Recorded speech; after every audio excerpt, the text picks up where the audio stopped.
আকাশবাণী কলকাতা। স্থানীয় সংবাদ পড়ছে ধৃতি সেন শর্মা। বিশেষ খবর হলো, লোকসভা নির্বাচনের তৃতীয় দফায় রাজ্যের 4টি আসনে গড়ে ভোট পড়েছে 76.52%। বাকি দফাগুলির জন্য প্রচার জমে উঠেছে।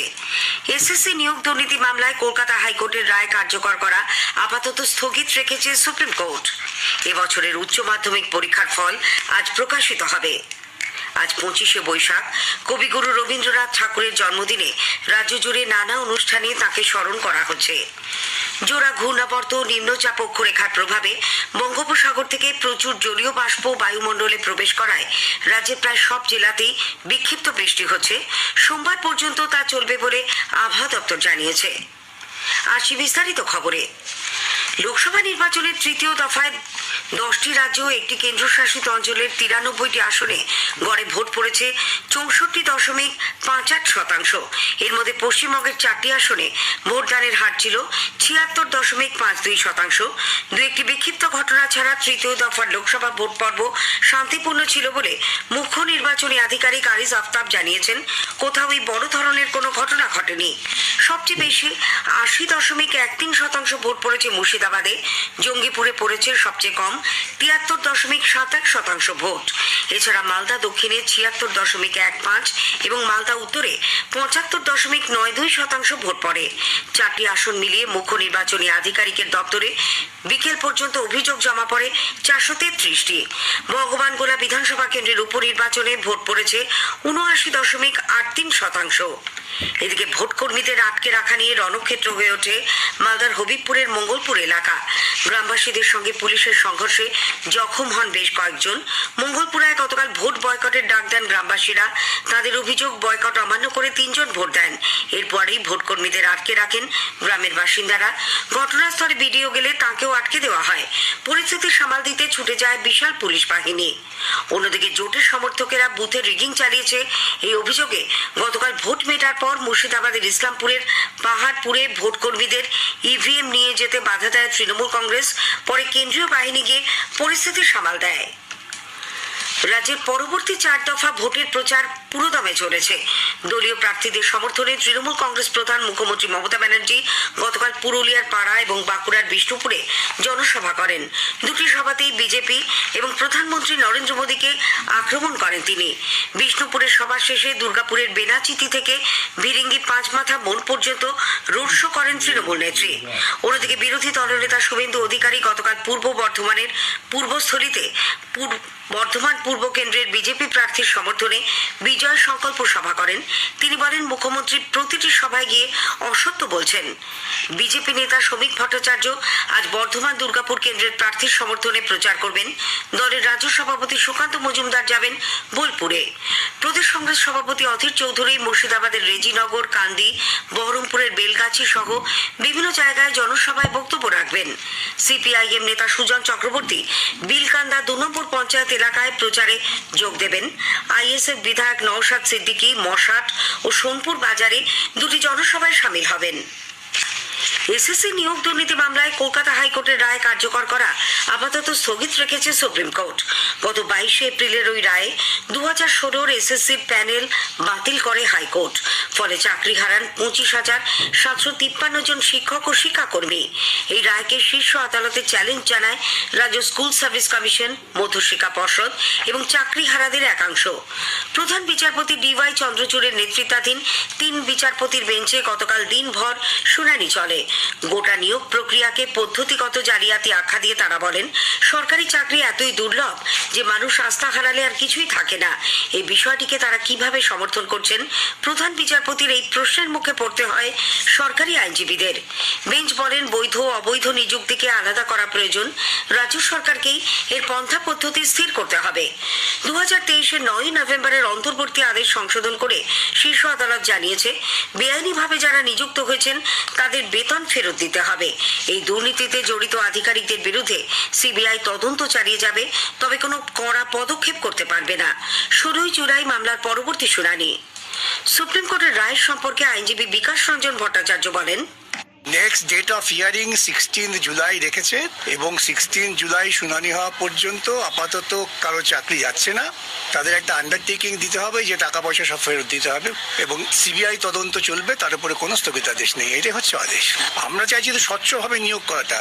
এখন এই স্বচ্ছতা নিয়েই শুনানি হচ্ছে, অনেক আইনি জটিলতা আছে, সেটা নিয়ে 16 তারিখে শুনানি হবে। মুখ্যমন্ত্রী মমতা ব্যানার্জি সুপ্রিম কোর্টের রায়ে খুব খুশি এবং মানসিকভাবে তৃপ্ত বলে তার এক্স হ্যান্ডেলে জানিয়েছেন। এক নির্বাচনী জনসভাতেও তিনি চাকরি বাতিলের প্রসঙ্গ তোলেন। ছেলেমেয়েরা চাকরি করলে চাকরি খেয়ে নাও, মানুষ ঠেকোবাগ নাম শুনেছেন, চাকরি ঠেকোবাগ শুনেছেন, যা যা করে বেড়াচ্ছে। রাজ্যের শিক্ষামন্ত্রী ব্রাত্য বসু সুপ্রিম কোর্টের রায়কে স্বাগত জানিয়েছেন। নদিয়ার কৃষ্ণনগরে সাংবাদিকদের গতকাল ব্রাত্যবাবু বলেন এই রায়ে তারা খুশি। এদিকে তৃণমূল কংগ্রেসের সর্বভারতীয় সাধারণ সম্পাদক অভিষেক ব্যানার্জি বলেছেন সত্যের জয় হলো। সুপ্রিম কোর্টের রায় সত্যের জয় বলে অভিষেক ব্যানার্জি যে দাবি করেছেন, বিজেপি তার সমালোচনা করেছে। কলকাতায় গতকাল সাংবাদিকদের প্রশ্নের উত্তরে দলের রাজ্যসভার সাংসদ শ্রমিক ভট্টাচার্য বলেন এই নির্দেশ অন্তর্বর্তীকালীন।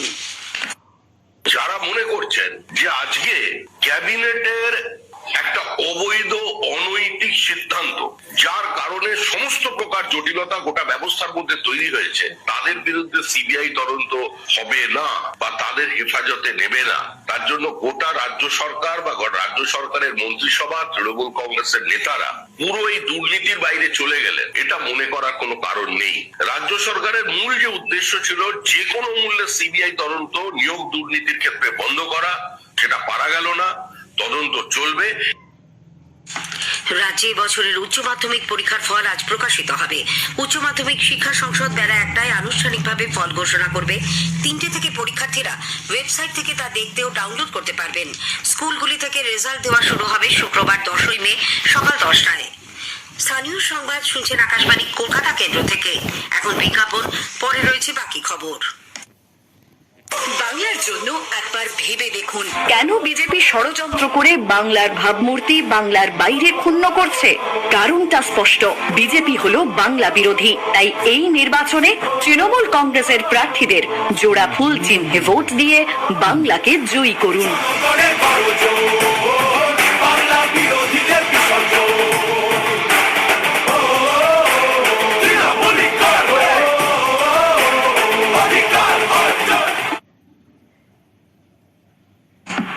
ফিরে এলাম স্থানীয় সংবাদে।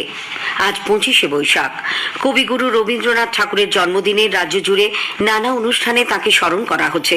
একটি প্রতিবেদন। কোন ধর্ম ভারত বিশ্বে প্রচার করবে, কোন ধর্ম সমাপন করবে, তার স্পষ্ট ইঙ্গিত দিয়ে গেছেন রবীন্দ্রনাথ। বহুর মধ্যে ঐক্য উপলব্ধি, বৈচিত্র্যের মধ্যে ঐক্য স্থাপন, ইহাই ভারতের অন্তর্নিহিত ধর্ম। 25শে বৈশাখে সেই ঐক্যের সুরই ধ্বনিত হচ্ছে দিকে দিকে।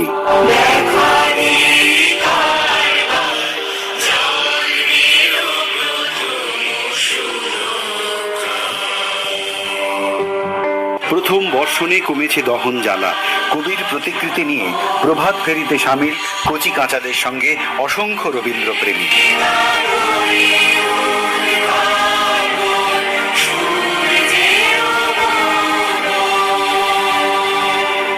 সকালে জোড়াসাঁকো ঠাকুরবাড়ির উদয় শঙ্কর কক্ষে ও বেলেঘাটা সুরালোক আয়োজিত রথীন্দ্র মঞ্চে ইতোমধ্যেই বহু রবীন্দ্র প্রেমীর ভিড়।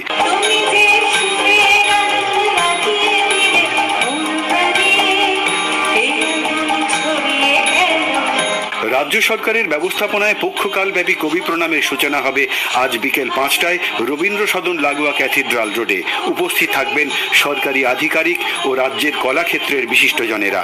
অভিজিৎ চক্রবর্তী, আকাশবাণী সংবাদ, কলকাতা। শান্তিনিকেতনের চিরাচরিত প্রথা অনুযায়ী গৌড় প্রাঙ্গণে বৈতালিকের মধ্যে দিয়ে শুরু হয়েছে কবিগুরুর জন্মোৎসব উদযাপন। জেলাগুলিতেও যথাযোগ্য মর্যাদায় রবীন্দ্র জন্মজয়ন্তী পালনের খবর এসেছে। আজ বিশ্ব থ্যালাসেমিয়া দিবস। এই রোগ সম্পর্কে মানুষের মধ্যে সচেতনতা গড়ে তুলতে প্রতি বছর এই দিনটি গোটা বিশ্ব জুড়ে থ্যালাসেমিয়া দিবস হিসেবে পালন করা হয়ে থাকে। এবছরের থিম হল জীবনের ক্ষমতায়ন, অগ্রগতি ও সকলের জন্য সহজলভ্য চিকিৎসা। জোড়া ঘূর্ণাবর্ত নিম্নচাপ অক্ষরেখার প্রভাবে বঙ্গোপসাগর থেকে প্রচুর জলীয় বাষ্প বায়ুমণ্ডলে প্রবেশ করায় রাজ্যের প্রায় সব জেলাতেই আগামী সোমবার পর্যন্ত বজ্র বিদ্যুৎ সহ বৃষ্টির পূর্বাভাস দিয়েছে আবহাওয়া দপ্তর। কোথাও কোথাও ঘন্টায় 50 থেকে 60 কিলোমিটার পর্যন্ত বেগে ঝোড়ো হাওয়া বয়ে যেতে পারে। সমুদ্র উত্তাল থাকায় আগামী 24 ঘন্টাতেও মৎস্যজীবীদের মাছ ধরতে যেতে নিষেধ করা হয়েছে। এদিকে কলকাতা ও সংলগ্ন জেলাগুলিতে গত রাতেও বেশ কিছুক্ষণ বজ্র বিদ্যুৎ সহ বৃষ্টি হয়। এর ফলে তাপমাত্রা অনেকটাই নেমে এসেছে। কলকাতায় সকালে সর্বনিম্ন তাপমাত্রা রেকর্ড করা হয়েছে 22.2 ডিগ্রি সেলসিয়াস, স্বাভাবিকের তুলনায় যা 4.6 ডিগ্রি কম। স্থানীয় সংবাদ শেষ হলো।